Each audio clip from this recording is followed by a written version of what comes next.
Stone are teaming up with the African-American rapper on the live-action picture set to open up on July 4th of 2025, but it will face some competition for that weekend with a new Jurassic World also set to come out. And that's the latest. I'm Mike Moore from your 24/7 news source, the Black Information Network and PINnews.com.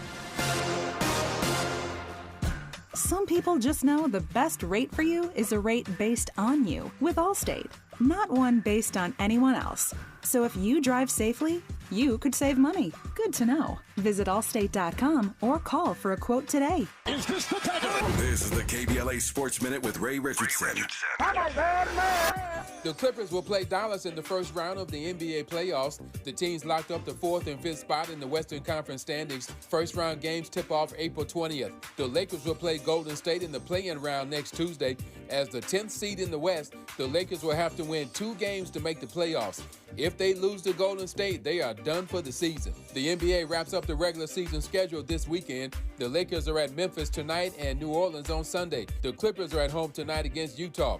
Tiger Woods had a respectable first round Thursday at the Masters. He finished 1 under after completing 13 rounds. He's 6 strokes behind leader Bryson DeChambeau. Play was suspended Thursday because of darkness. Woods will have to finish the last 5 holes today, then play a full 18 in the second round. No debates, no speculation, just the info you need. That's your KBLA Sports Minute. I'm Ray Richardson. More news, opinions, and conversation when we come forward on KBLA Talk 1580. KBLA Talk 1580. We've got a lot to talk about.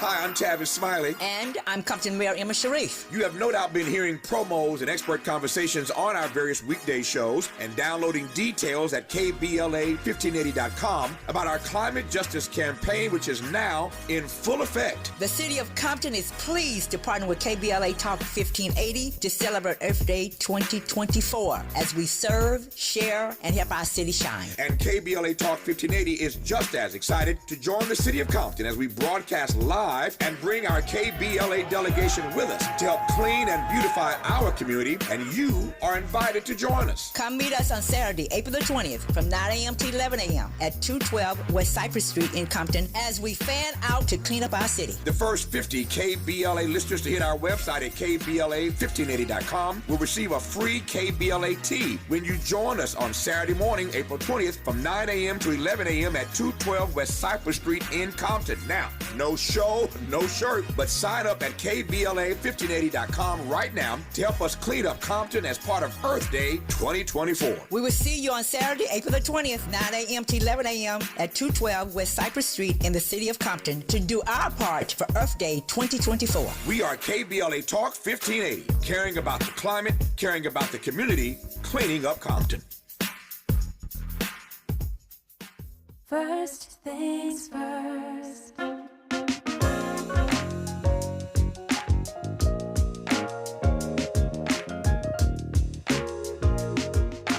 First things first, it's the DU General, Money B. I'ma put you up on the schedule, 6 to 9, 8 weekdays, not 2 and 7. Let's go. We got a lot to talk about, so much to pedal through. Unapologetically progressive. Tune to KBLA 1580 to get the mess. We're your ancestors' favorite radio station. First black on talk radio, left side of the nation. Me and Dominique DiPrima go way back.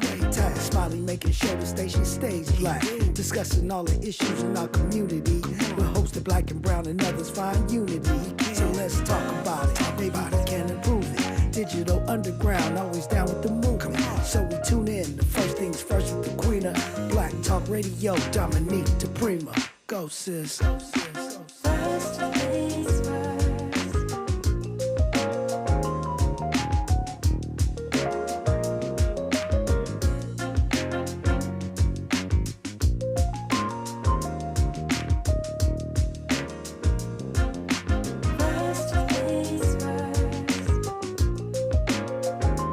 KBLA Talk 1580. Good morning and God bless. Yay, it's Friday. I'm Dominique DiPrima. This show is called First Things First. And my first thing today and every day, giving thanksgiving praises and asking for blessings from God, asking for the blessings of the ancestors and the elders, and keeping it pushing. Let's do this. We got a lot to talk about. What do we do around here? Hour one. We look at what's happening on the left coast, the local things. Hour 2, we go national, international, and beyond. In the third hour, we do a deep dive with a person of interest. Well, it's a little different on Fridays because it is Freedman Friday. So we have a reparations hour, hour 2 of the show. Rashid Littlejohn will join us. They're having a march for reparations on Monday, so he'll tell you all about that. It's meant to be a comprehensive conversation so that we can be well educated, well versed, and, hey, work it out, talk it out, hug it out, thug it out. So that's happening hour 2. Hour 3, we have a special guest who is really a specialist in Dean Shalak and in diversity, equity, and inclusion. And I also have a special guest we're going to be squeezing in who was at the OJ trial every single day. Black woman. She'll share her experiences with us. And I'm really honored that she'll call us. You all know her, Linda J., if you've been around since Front Page days or Street Science days. And she is taking time out to talk to us, dodging the rest of the press. So we're honored for that. Happy to have with me my friend, colleague, labor activist, Sherri Bell. She joins me every other Friday, except when we call on her in the clutch to fill in on another day. Sherri Bell, good morning. Good morning, Dominique. Good morning, everybody out there listening. Happy Friday. Now, Sherri Bell got fans, which I love, love, love. They want you to have your own show. You're going to have to convince Sherri, not KBLA, because we love Sherri around here. She's an official contributor. Appreciate y'all. Yeah, so you're going to have to work on Sherri Bell. You can hit her up on her IG, right. Instagram, which is Sherri De La Ghetto. You got to put underscores in between. Mine is DiPrima Radio, DiPrima, and then radio. And, of course, KBLA 1580 on every platform. Hopefully you already know that. Hopefully you already follow, subscribe, like, love, dislike, argue. Right.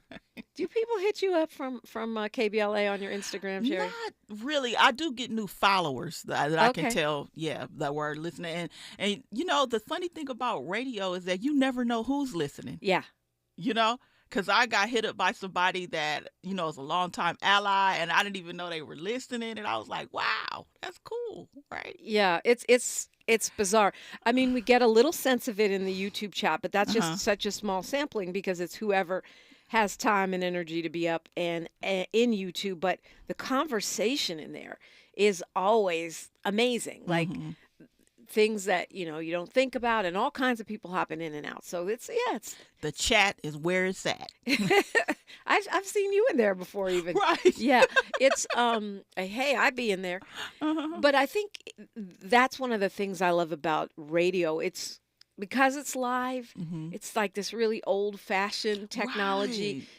There's a community thing, a fellowship thing. I've been through several crises, right, on the radio. Earthquakes and such, where you're on the mic, or community emergencies. And we have this unique ability to address things in real time and let people express their feelings. I know a lot of folks have stuff to say, for example, about OJ. Right. And you were probably like 2. Boy. When all that happened. She's a youngin'. But if you are young like Sherri, or older, if you have an experience with it, a thought about the way they're covering it now, or I'm sure, Sherri, you have thoughts too, because it's been such a big, impactful, historic thing, even if you weren't around when it came down. I mean, it's one of those things where like everybody probably can pinpoint where they were when the verdict dropped. Yeah. It was one of those types of moments. If you were alive and well and of decent age, like I particularly was in high school. And we were one of the groups that was cheering, because you had the cheerers and the jeerers, right? Right, so. Exactly. Yeah, well, I mean, so if you want to call and talk about OJ, let's do it. 800-920-1580, 800-920-1580. This is one of the things that I think they have lost. I was at The Beat at the time. And one of the things that I think is being lost in the coverage right now, even though people talk about a racial divide with OJ, is the fact that it wasn't just a racial divide because we don't like white people and white people don't like us. It wasn't that. It was a proxy war, because so many black people have been treated unjustly by the system. All of us knew people that were harassed by the police, put in jail when they should not have been. So many black people still are constantly being exonerated by DNA after spending their whole life in prison.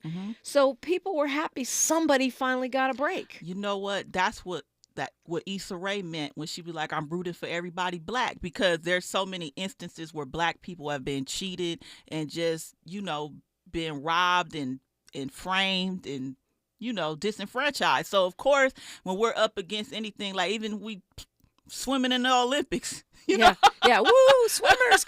I know, we still do it. And I think the other side of that is when something terrible happens, I hope they're not black. Yes. I hope it wasn't a black person, because we know that that's going to be cast upon all of us. Of course. It's not, there can be no individual black serial killer. Now we're all serial killers. We're all rapists. We're all bank robbers. So I think that was part of it, was a proxy war of race. And the other thing, because it seems crazy in hindsight, none of us want someone to murder someone. Right. But we do want to be acquitted. It was really jury nullification. We were like, F you and your system. Yeah, especially like a few years before, you had the Rodney King verdict come Right, down. exactly. You had Natasha Harlan's. Like, we had a lot of closely knit like injustices around that time. That's a good point. And so you have to put it in the context of the times. And I was relatively new to LA because I came from the Bay Area, where the of course racism is everywhere, but the tension wasn't as out front. I named LA the city of exits, because everyone stays in their freeway exit and they don't really hang out. I was amazed at the level of racism back then against Latinos in LA. Not amazed, but dismayed by the level against black people. And so for me, it was easier to see because I was coming from somewhere else. And white people would just randomly come up to you and ask you, do you think OJ did it? Wow. It was like a litmus test on the job. Like, your bosses, like white people that you barely knew, white people that you worked with. It was like, are you a good N-word or are you a runaway slave? That was the context behind that question. Right. And so it wasn't just about one person in their case. And sadly, it wasn't, just about a murder or loss of human life, which I don't think anybody condones that. Right. I don't think it was about that. I think it was about, we're tired of, American apartheid. Yeah, that's why you had people jumping up and down when that verdict came. And he had a black lawyer that was the lead. Who was amazing. Right. I mean, the dream team. But, people in particular were amazed by Johnny Cochran. So many lawyers I talked to look to him as like Yoda, the Yoda of lawyers. So confident. Yeah. Confident, smooth, talking, sharp dresser. Everybody remembers that famous line. Yeah, if it don't fit, you must have quit. Yeah, and I remember the scholar Neely Fuller, who wrote this book called The United Independent Compensatory Code System, something, for overcoming white supremacy. It's a long name for a book. It's a big book, thick. It's really good. It's very kind of abstract. It takes a while for it to sink into your brain. But during that time, he said to me on the radio, when people ask you, do you think OJ did it? This is what you're meant to say. I only know I only know two things. 2 people are dead, and I didn't do it. 2 people are dead, and I didn't do it. And I think the reason I share that is because that was such a third rail. It was like, for a black person, it was like your ID pass, your apartheid ID pass. Do you think OJ did it? Oh, you do? Okay, come on in. Get the job. Sit down. Have some dinner. If you say, I don't, then you're an N-word. Get out. You're the enemy. Right. Without even looking at, like, we're not here to talk about whether he did it or not, but like, well, we can if you want. Right, but it's like, are you asking me that question based on me examining the evidence, or just because he's a black guy that, right. It's like that part, like, why am I an expert? Right. I am not a forensic scientist, and I am not a lawyer. Right. But they would ask. And to the point where Neely Fuller came up with this, I only know two things. Yeah, that's a very smart response. Two people are dead, and it wasn't me.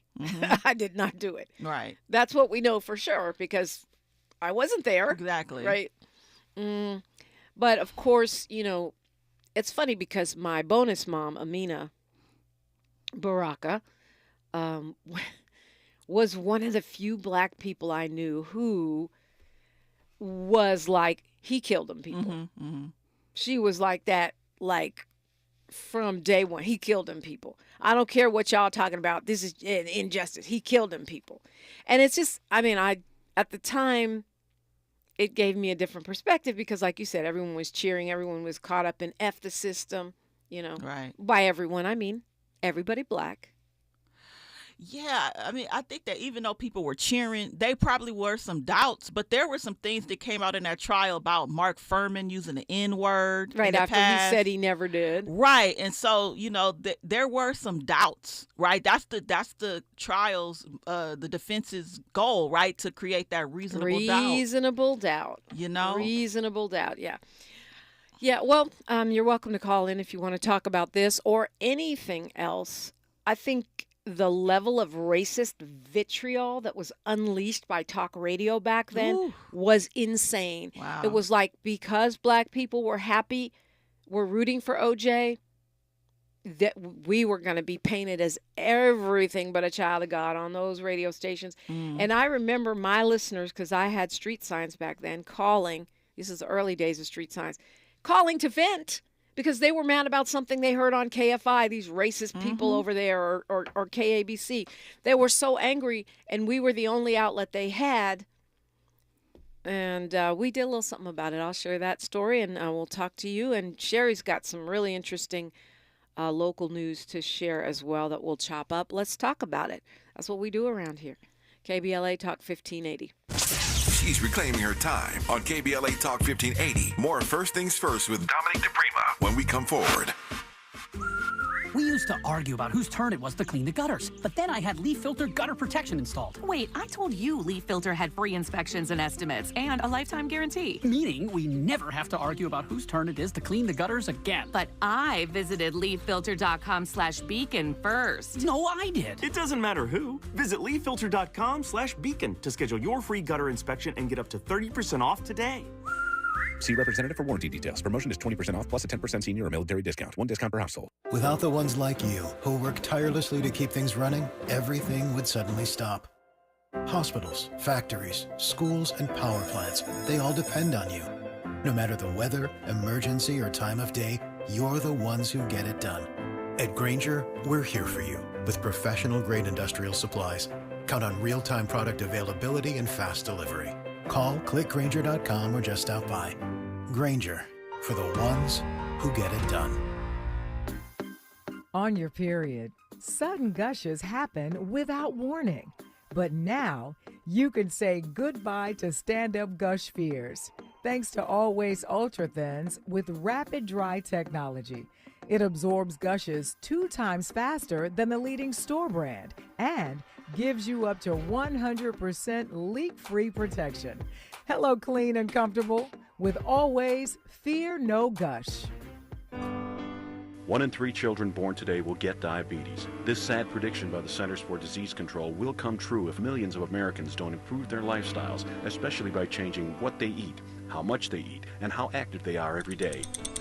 Every 23 seconds, another American gets diabetes. Stop diabetes before it starts. To learn more, contact the American Diabetes Association or download our free diabetes education programs at learningaboutdiabetes.org.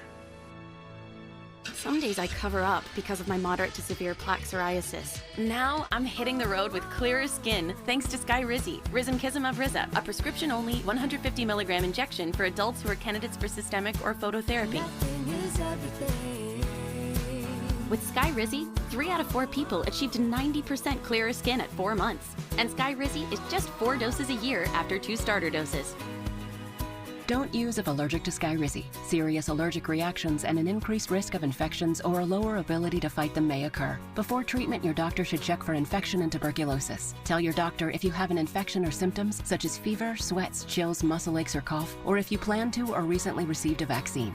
Thanks to Skyrizi, there's nothing on my skin, and that means everything. Ask your doctor today about Skyrizi, the #1 dermatologist-prescribed biologic in psoriasis, and visit skyrizi.com or call 1-866-SKY-RIZZI to learn more. Your ancestors' favorite radio station, and your favorite morning show host. Let's get back to Dominique DiPrima right now. Right now, 800-920-1580. You want to get in here with Sherri Bell.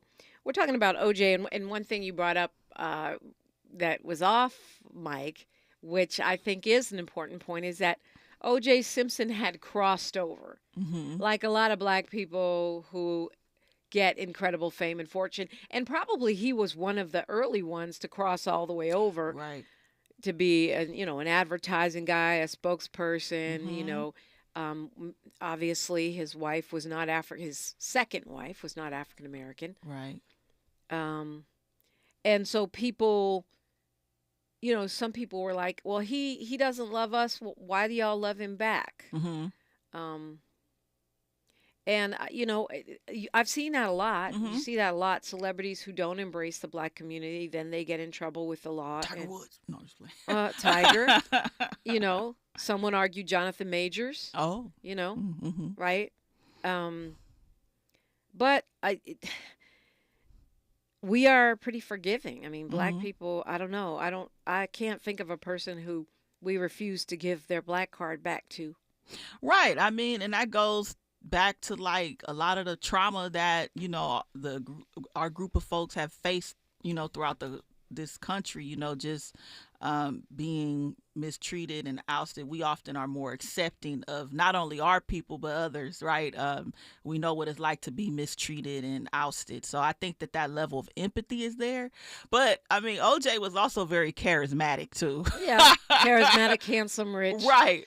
Right. Yeah, I mean, and I, someone was in my DMs yesterday. I should probably look who it was, and saying that shame on the black press for not sending out condolences to OJ's family and his children, and we did on yesterday. But I think it's worth repeating because maybe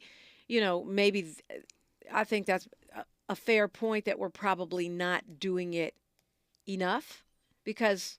He has 4 kids, and they lost their dad. Yes, exactly. And even though they're not babies anymore, I think it's a fair point. Yeah, I mean, first of all, the news, that's all that was on every single news outlet all day. They did like whole hour like dedicated to O.J. Simpson, and that was like probably an indication of how much of a cultural impact he had on this past generation. And one thing I can say that was respectful of everybody that covered the story, that they did send condolences out to his children and his grandchildren, right? Yeah, I think that happened because they got checked. To be honest with you. But just like this, Brooklyn Cali 7 is the one who DM'd me an IG saying, shame on Black Talk Radio not offering condolences to OJ family. Very disrespectful while they are grieving. His family should not have announced it. Does not owe the public answers. Shame on them for opening themselves up for this. They know he one of the most hated American. Yeah, but the press is going to find out. OJ Simpson doesn't die and you keep it a secret. Yeah.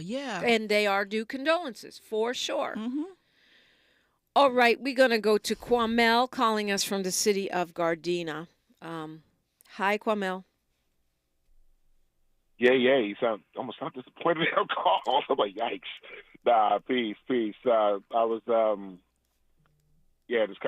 was doubling back to the earlier segment, and I forgot if it was you or if it was the poetess, and yeah, I don't want to do the confusion. People do, but it's okay. We're used to it.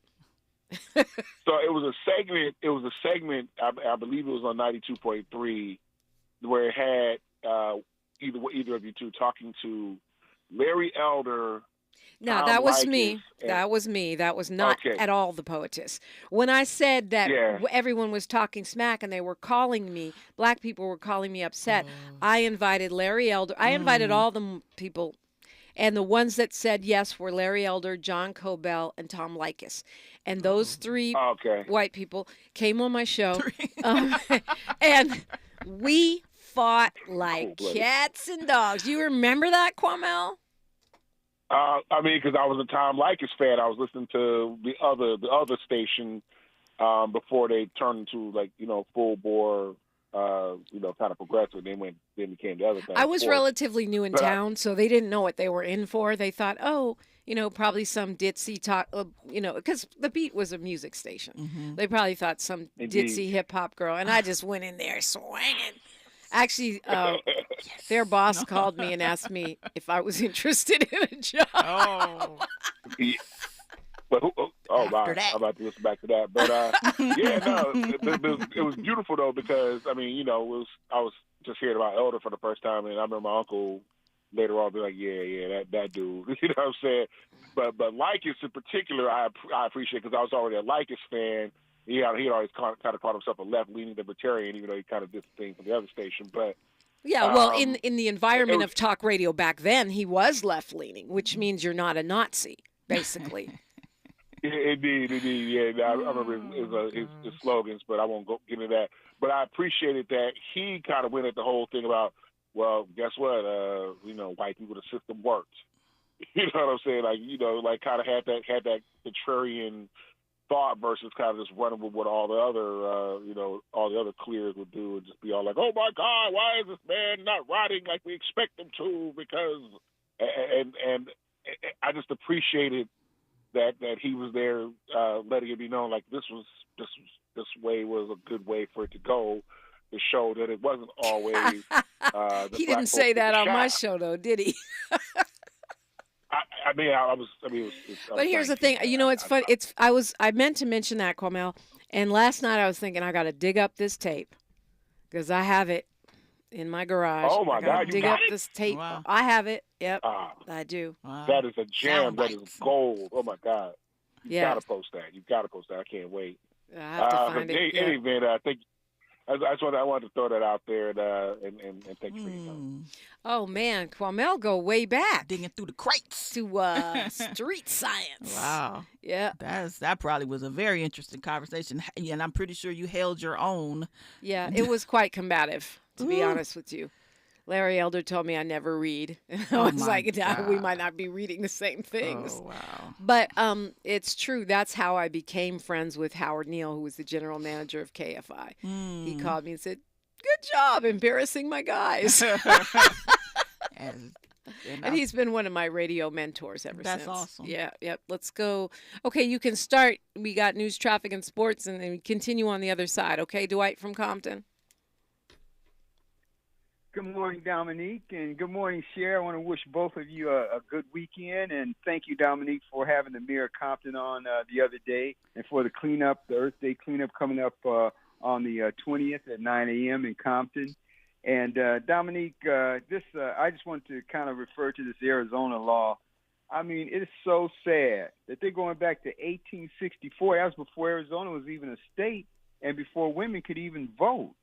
Yeah. I mean, it's sad how these Republicans are attacking women, and how they've attacked black people by taking away the voting rights protection, and talking about we've reached this time, a certain time now where the states don't need. And as soon as they took away the production, what did the Republicans government I mean, do? we're in the They started Civil War at this point. gerrymandering. Well, 1864. We're in the middle of the Civil War. That's when America was great again, apparently. Yeah, and slavery hadn't even ended. So Right, how exactly. far are they going to take us back? And Well, Clarence now you Thomas know. couldn't have married his wife. There was no black people marrying white people back then either. So, Well, how far do they wanna would that take be us a back tragedy if he hadn't married his wife? Just plain Dwight. Oh, my goodness. How far are they taking us back to? And it's sad. What if you have a daughter going to school in Arizona, and are going in the military in Arizona, and college students. Okay, get hold ready. that thought, Dwight. Hold that thought. You knew we had news, traffic, and sports coming, but we'll continue the conversation on the other side. KBLA Talk 1580. More of First Things First with Dominique DiPrima when we come forward. Thank you for joining us, everyone. I'm Mike Moore. Here's the latest from the Black Information Network. Florida is being sued over some Tampa Bay Senate districts.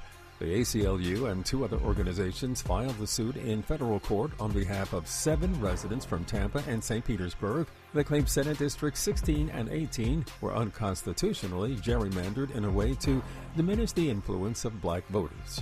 Here's a reminder for taxpayers when it comes to charitable deduction rules. The Internal Revenue Service says those who itemize must remember that donations must be to a qualified organization. Other rules include the donation must have been during the proper tax year, there must be a record of it, and the total deduction cannot be more than 60% of your adjusted gross income. And that's the latest. I'm Mike Moore from your 24/7 news source, the Black Information Network, and BINnews.com. Some people just know the best rate for you is a rate based on you with Allstate, not one based on anyone else. So if you drive safely, you could save money. Good to know. Visit allstate.com or call for a quote today. This is the KBLA Sports Minute with Ray Richardson. The Clippers will play Dallas in the first round of the NBA playoffs. The teams locked up the 4th and 5th spot in the Western Conference standings. First round games tip off April 20th. The Lakers will play Golden State in the play-in round next Tuesday. As the 10th seed in the West, the Lakers will have to win 2 games to make the playoffs. If they lose to Golden State, they are done for the season. The NBA wraps up the regular season schedule this weekend. The Lakers are at Memphis tonight and New Orleans on Sunday. The Clippers are at home tonight against Utah. Tiger Woods had a respectable first round Thursday at the Masters. He finished 1 under after completing 13 rounds. He's 6 strokes behind leader Bryson DeChambeau. Play was suspended Thursday because of darkness. Woods will have to finish the last 5 holes today, then play a full 18 in the second round. No debates, no speculation, just the info you need. That's your KBLA Sports Minute. I'm Ray Richardson. More news, opinions, and conversation when we come forward on KBLA Talk 1580. There are many healthcare organizations serving our community. Not all are dedicated to community partnerships that educate, build trust, inspire hope, and improve outcomes. Providence has a robust community outreach program and has dedicated $50 million over the next 5 years to support organizations addressing health disparities in local communities of color. Examples of this commitment include the Biddy Mason Community Wellness Center on the First AME campus, providing medical screenings, mental health therapy, nutrition, and culturally sensitive holistic classes. The Black Mamas Glow and Peer Support Group that focuses on maternal mental health, birth planning, and social support. Providence is committed to building trusted partnerships with community organizations to better understand and dismantle structural, racial, and cultural barriers to better health. During Minority Health Month, Providence is sponsoring Health for a Better World. Informative conversations with Providence health professionals on Urban Family Focus every Saturday in April at 7 a.m. To find a Providence Health System facility near you, log on to providence.org. We asked seniors how to prevent Medicare scams. My best advice, if you get a phone call, do not talk to the person. These people are well trained. Don't talk to them. They don't know me. They're just trying to scam me. Don't be fooled. Hang up. Just hang up. Never give out your Medicare number. They're going to get your number to put in a false claim. If I get a call from someone, I don't pick up the phone. And should I pick up the phone and they ask for information, then I hang up. How do you detect Medicare fraud? Just like I check my credit card statements, I check my Medicare statements monthly. Scammers can get a hold of your number, order medical devices through your account, and you're not even going to know about it if you don't look at your statement. Check your statement every month. If you get your statement and you see something that you know you did not have done, you report it. Call your senior Medicare Patrol. To report Medicare fraud, call the Senior Medicare Patrol at 855-613-7080. Oh, this cold. Honey? Honey? Honey, you need DayQuil Severe Honey. DayQuil Severe Honey gives you powerful cold and flu symptom relief with a honeylicious taste, because life doesn't stop for a cold. Okay, I'm ready to go. Now I'm getting a cold. Honey. Try DayQuil Severe Honey for powerful cold and flu relief. DayQuil Severe with honey flavor. The daytime coughing, aching, stuffy head, fever, honeylicious, power through your day medicine. Use as directed. Keep out of reach of children. Pizza's here. Oh, great. I'd love some, but I'm worried about my stomach issues. If you're worried about having diarrhea, gas, bloating, stomach pain, or loose, oily stools, it may not just be stomach issues. It could be a condition called exocrine pancreatic insufficiency, or EPI. With EPI, the pancreas doesn't release enough enzymes to break down food, but EPI is manageable. Use the symptom checker on identifyepi.com and talk to your doctor. That's identifyepi.com. Sponsored by AbbVie. Thanks for waking up with Dominique DiPrima on KBLA Talk 1580. We do appreciate you. Dwight from Compton was talking about Arizona. The courts there, the high court, saying that this law from 1864 that prevents a woman from terminating a pregnancy under any circumstance except some extreme cases where we know for sure she would die, not if you were raped, not if it was incest, not if your health is in danger, just a sure and certain death. They've reinstated that. Now Republicans trying to act like they don't like it, even though they pushed for it. Carrie Lake was like, oh, this has gone too far. Hopefully voters don't fall for that dumb stuff. Dwight wanted to let you land on that. Yeah, thank you, Dominique. Yeah, it's sad. Every time we catch Republicans in a lie, all of a sudden they switch the subject or they don't know what happened. And this has been going on since Mitch McConnell blocked President Obama from appointing somebody to the Supreme Court. So it's been going on for a long time. We had our share of bad guys, too, when Kristen Sinema and what's the other guy? Oh, you claim Sinema? I don't claim her. No. I mean, for blocking George Floyd. I know. I said I don't claim her, even though she says she's a Democrat. I don't see her. She's a dino. Yeah. Oh, I see what you said. Yeah, they got in Mansion. You know, it's they blocked the George Floyd Act. They blocked the Lewis Act for protecting voting rights. So it's sad. But Dominique, in closing, we just got to get out and vote and get out as many Republicans out of office as we can, because I mean, everything they do is taking us back further and further. And Sherri, thank you for all the stuff you do at the Black Workers Union. I appreciate both of you, and have a good weekend. Thank you, Dominique. Thank you, Dwight. Yeah, speaking of the LA Black Worker Center, at least let's give out the website. Oh, sure. Yeah. labwc.org. Instagram is where you can find the best content. Just type in LA Black Worker Center and follow, and then you'll see all what's going on. Yeah, I mean, if you're interested in a job, a union job, or being an organizer, getting involved in helping black workers get good jobs. Right, or just even learning about the landscape of, like, the employment of black workers. Like, a lot of research is done, reports are put out, and things like that. Good things. Okay, so you sent me a great article from Knock LA, Sherri, about how the commodification, really, of housing, and it's an ongoing concern I have, where these big corporations, or even smaller corporations, are buying up housing stock. Tell me why this hit you so hard. Well, it hit me so hard because we often talk about the houselessness crises, and we all see these beautiful, shiny, luxury apartment buildings coming up all over Los Angeles.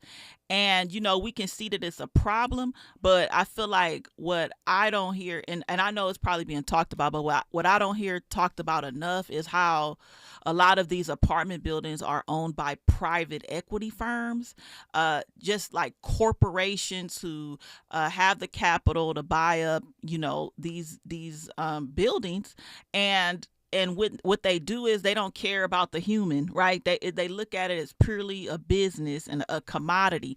And what they do is some very messed up things. I don't understand how you can have vacant units in a housing crisis, right? Like, and get away with it. And I think that, you know, there's like like they basically don't get penalized for having vacant units. They actually get like a tax credit on like what they would have made on the unit had they rented it, and get to claim that on their income taxes. And you know, I came across the article from KBLA, and you know, and they talk about the commodification of housing and how you said it's like a basic human need, right? A service that, you know, that we need to live, that is being treated without, it's not many oversight, not many checks and balances. Yeah. I mean, this is one of my pet complaints. I'm so glad you brought this up, because to me, you shouldn't be trading, buying, selling housing like it was, you know, gold or meat. Or this is something every human being needs. It should be treated more like the way we treat water, utilities, right? Where they're either publicly owned or they're public-private partnerships. There's a lot of oversight, and they can't just profiteer. Right. And I absolutely agree with that. My brother, I always talk about him, not just because he's my brother, but because he's doing a good job as mayor of Newark. And one of the things he has put in place there is exactly what you're talking about. Penalties to discourage vacancy, but more than that, incentives to let private individuals buy homes and buildings, and disincentives for corporations. And I think that, I mean, honestly, I think it should be illegal for housing to be traded, publicly traded, like it was jewelry. Yeah. Everybody has to have a house when people are dying on the streets. It's horrible. It's really like taking away the opportunity for the quote unquote American dream from people. Like, how are you going to compete as an individual trying to buy a house, but it's already been purchased by a private equity firm? And this statistic is a few years old, but they were saying that over 2/3 of all Los Angeles rentals are owned by speculative investment vehicles. And not all of those are even, even U.S. based. There's a lot of big international corporations and foreign entities that own this housing stock that do not care if there are unhoused people living in tents in the park across the street from your house, or if you're one of the people living in your car or in those tents. And that's wrong, because this is not just any old commodity. Right. People, you know, we do recognize in this country that schools are something that everyone should have access to, that, public safety, although we clearly need to radically reimagine it, that public safety is something that we all should have access to, that fire safety, like you don't have to pay when the fire department comes. Now, maybe we're not to the point where everyone should get free housing. Right. If I was the empress, I think that everyone should have the right to at least a minimum. No one should be on the street. They should at least have access to a room and, a bathroom. Right. And then, you go as fancy as you are able beyond that. But at least we shouldn't be predatory in the way we are handling business, conducting business around housing. Right. And I think the issue for me is that I don't hear this talked about enough in the context of solving the homelessness crisis. When I hear about it, like, oh, we need to expedite and remove the red tape to build new properties. Right. So people can make more and more money. Well, yeah. Right.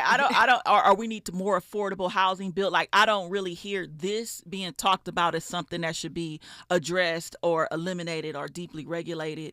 I mean, what you just said, a penalty for vacant apartments that are owned by big corporations.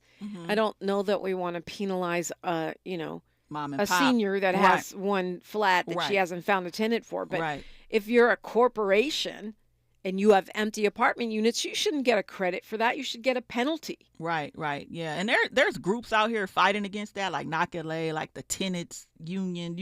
There's people out there fighting. Yeah. Like, for instance, there's a company called BlackRock who owns 40% of the homes in U.S. Like they like private equity. Like, I don't want to say 40%, but it's a large number of homes. I didn't realize it was such a high number in L.A. I knew it was a lot, but I didn't know we were up to 2/3. Yeah, and that was in 2021. That was 2021, so it's probably higher now. Yeah, and like, who's talking about it? Who's doing something about it? Like, locally, I know there's state initiatives, Senate bills that are being proposed right now on a state level, right? But not on a local level.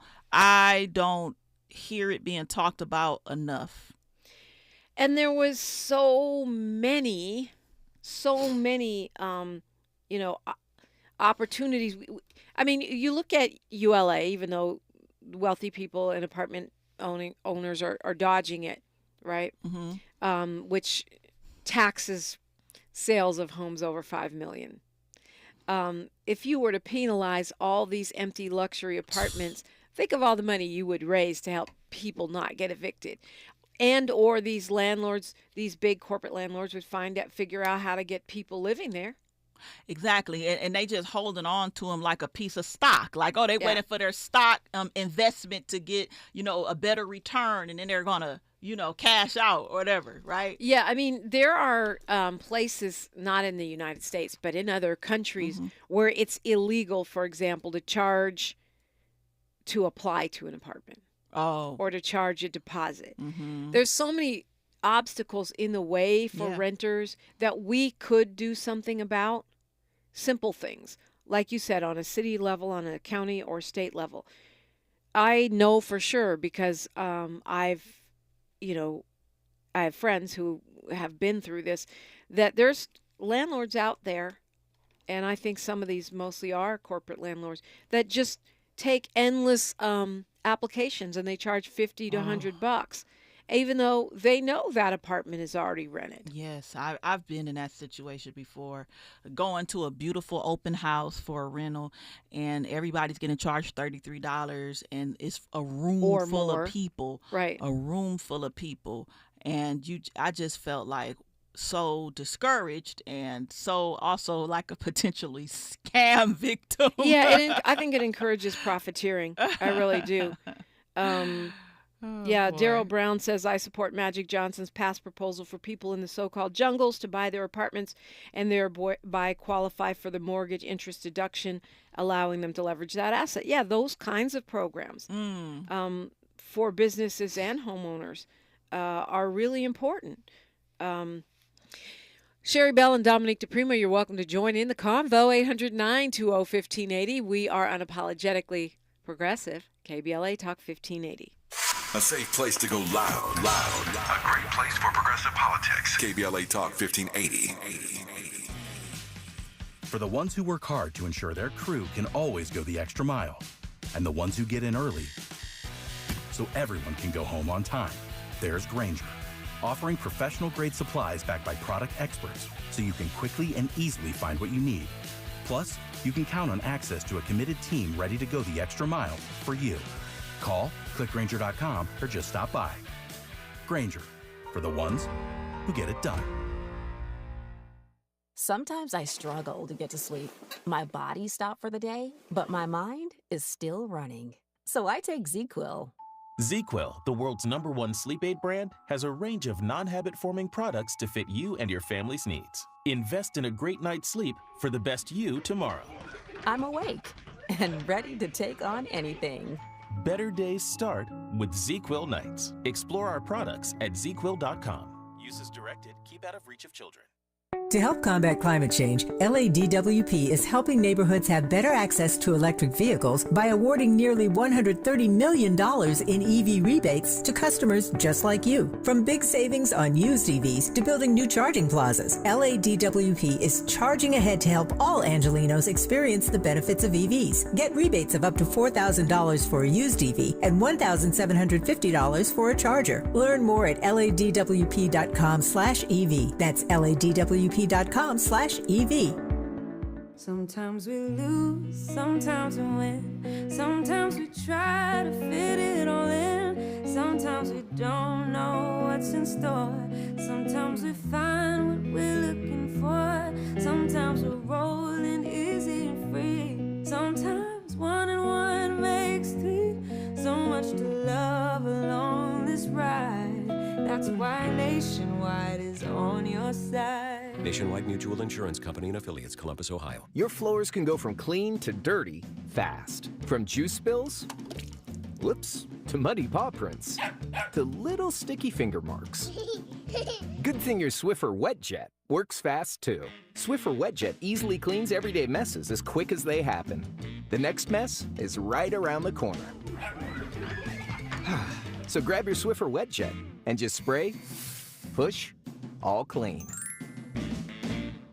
Are you wet shaving? You'll get razor bumps. Nah, Pops, I'm good with Gillette Skin Guard. How long you been growing that beard Mama hates anyway? Since 77. I shaved and got ingrown so bad. That's why I use the Gillette Skin Guard razor, face scrub, shave gel, and moisturizer, so I don't have to worry about new razor bumps or shaving irritation. Gillette Skin Guard, huh? Your mama's gonna love this one. The best a man can get keeps getting better with Gillette Skin Guard. Buy now at a retailer near you.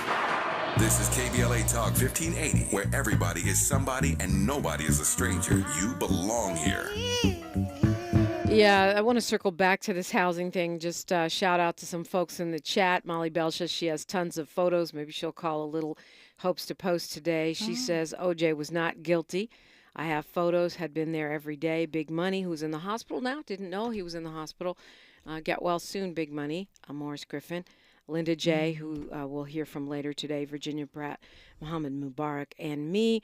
Courtney Edwards says, KBLA exploration of the black man, even in death. LOL to Sherri Bell. Spread that truth, my sister. Peace and power to you. Thanks, Dom, for the work you do, Queen. Thank you back. And I lost the name here. Sorry, you'll have to let me know. Besides his fault, he still opened doors for the black athletic players. The Times got him. He got the white man's most precious prize. Happy Friday to the KBLA family. Oh, wow. So I guess the OJ conversation is happening in the chat, not on the air. And, we'll be talking about it a little bit more as time progresses. So, housing. And you brought up a really important point of the corporatization, the commodification of housing. In California, especially, it's a nationwide phenomenon, but it's more problematic here because we have this massive crisis, emergency. The mayor has declared an emergency. And so this other article from Cal Matters talks about how there are some state initiatives in the works, as you mentioned. 3 bills this year. I knew we had the repeal of Costa-Hawkins, which is around rent control, on the again. This is like the third time we're going to try. Hopefully that NAACP lady don't be in no more commercials. Right. Hopefully she'll sit down. Right. Where was she from? She's from Oakland, right? I believe so. Yeah. They just let her get away with it, but maybe they ousted her. But she was very manipulative in those ads. But anyways, manipulative what?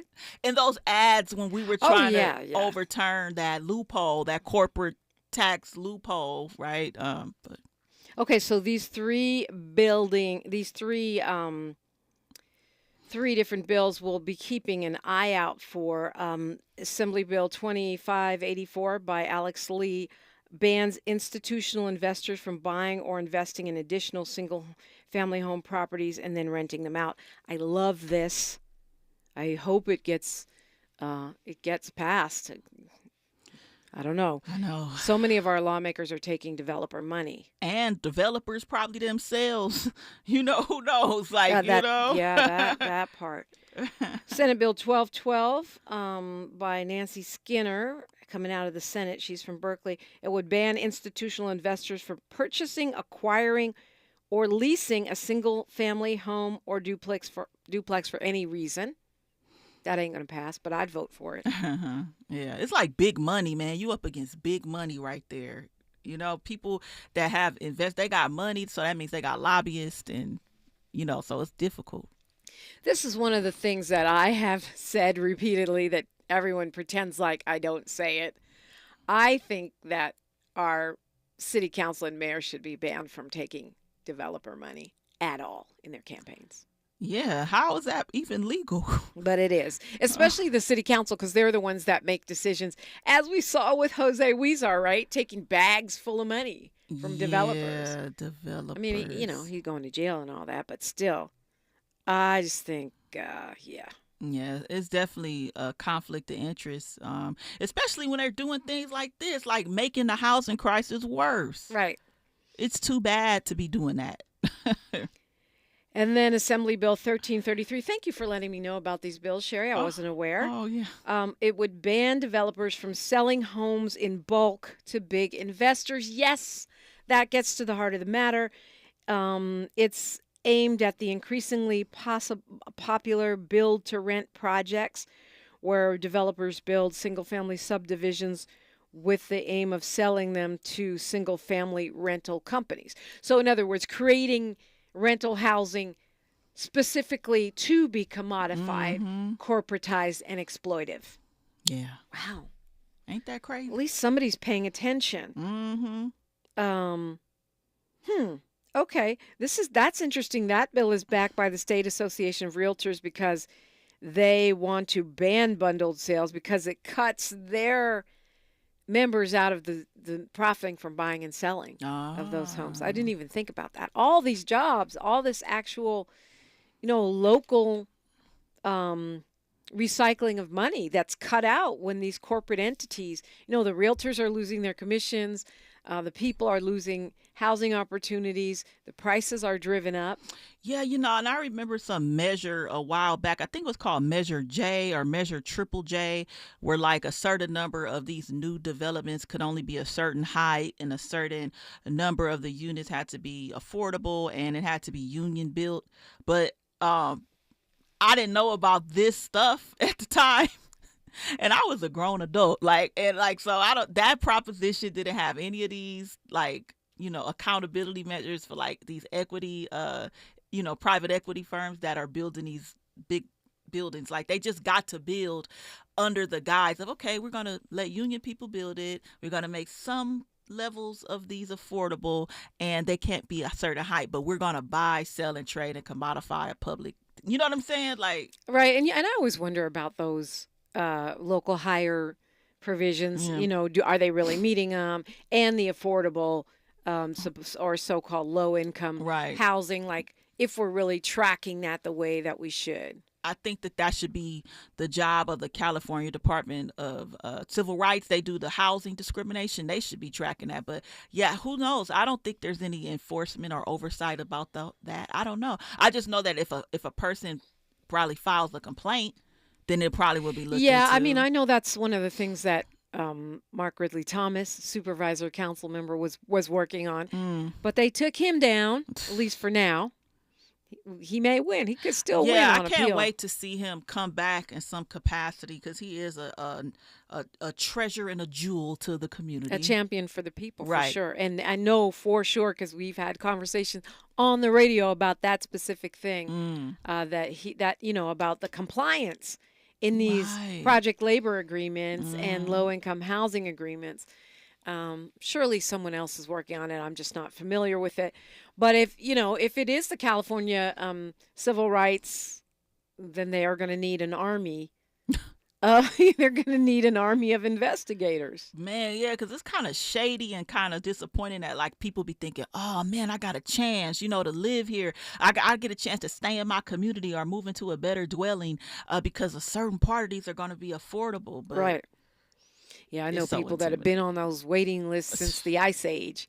Waiting list after waiting Every list. single apartment building that comes, they go running, get on it. Some of these folks are on fixed income, right? Yeah. Go running, get on the list. Nope, not that one. Not that one. Mm-hmm. From Marina Del Rey to Palos Verdes, they ain't got in yet. Mm-hmm. Yeah, it's like, who getting them? But I love that you brought up this conversation. And I think we need to keep touching base on it. Maybe we should just make it a point to keep touching base on tracking these bills, try to build public support, because these are exactly the kinds of measures that could also be done on a local and county-wide level. Yeah. I think that group KBLA has some recommendations. I don't really keep track of them. I just searched it and found that organization, but I don't really know what kind of power they built in LA. But I do know there's a lot of power about rent. Being affordable. I know there's the Fix LA Coalition and whatnot, but I don't really know if they're tackling this specific issue. I have to do a little more research. Yeah, but I think you have let the genie out the bottle on First Things First. I mean, it is something I talk about, but I think when you look at applying it locally and tracking what's being done and what's not being done, we could definitely take it a step further. So thank you for that, Sherri. Yes, we definitely don't need no more. We don't need no more private equity investors. We got enough. Yeah. In fact, can we take it back? Can the state buy some of these bundles and not turn them raggedy. Okay, it's another convo for another day. Sherri, what do you want to leave us with? Man, I just want to say, thank you for everybody listening. And, I was just thinking about gratitude and, how I was grateful to just wake up in the morning to warm water in the shower. So hopefully we'll all find something to be extremely grateful for today. And, just keep on listening to platforms like this and educating, your peers and standing up for what's right. Well, I'm grateful for the whole team that showed up this morning with a smile on their face and great things to say. Miles Lowe, Dominique Baraka, and Sherri Bell. And me, I'm here too. So yeah, I'm actually really am grateful. It's such a blessing to have wonderful people around you that do excellent work. So have a lovely weekend, Sherri Bell. Thank you. Freedman Fridays next. Rashid Littlejohn joins us. We'll find out about this March for Reparations and more. KBLA Talk 1580. KBLA 1580 Santa Monica. Thank you for joining us, everyone. I'm Mike Moore. Here's the latest from the Black Information Network. Florida is being sued over some Tampa Bay Center districts.